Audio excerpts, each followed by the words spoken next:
Hey, so I just finished an audition for a commercial, and I wanted to talk to you about what my thoughts after leaving and on the way there.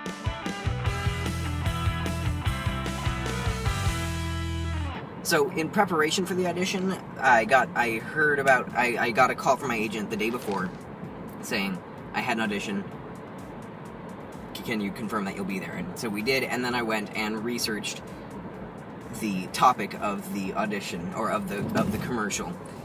That's important. Make sure you know about what you're doing when you get an audition. Make sure you look up names, products, and the type of commercial. So I would just suggest looking up commercials for that brand. So if it's for McDonald's, look up McDonald's commercials. If it's for Nike, look up Nike commercials. Find the kind of audition, the kind of commercial it is, or the kind of project it is, and get familiar with that style, the style that they're likely going for.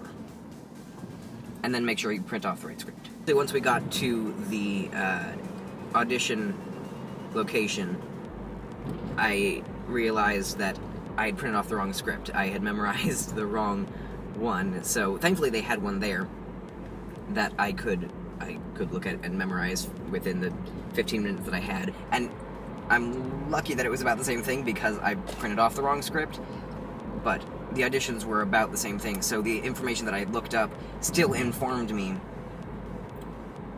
as to what they were looking for, informed me so that I knew what they were looking for in this audition and in this commercial.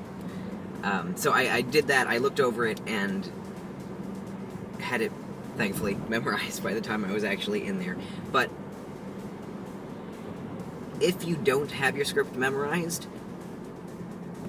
don't freak out. Don't just walk out of the casting location. They'll sometimes have cue cards there that will just have the script printed on a couple different pages, so big enough that you can read from however far away you are, so that if you don't have it memorized, you can read it while looking off the camera.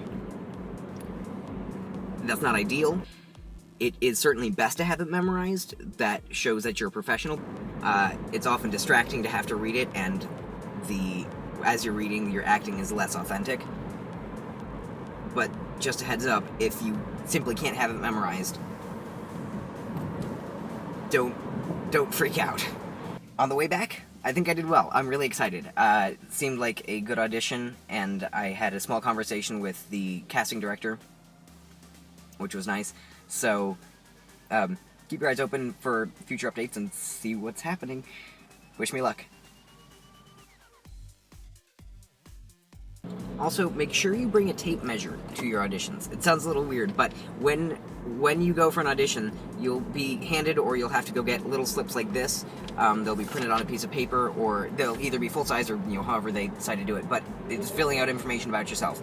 And almost invariably, they'll ask for your suit size, your hat size, your sleeve length, your neck measurement, all in inches, height, weight, all that. So make sure you either know it or you have a tape measure so you can measure it. That's something that we've encountered before, not knowing how long, what the measurement for my sleeve is, so I carry a tape measure with me so that I'm not stuck in those situations. So just heads up, it might be helpful.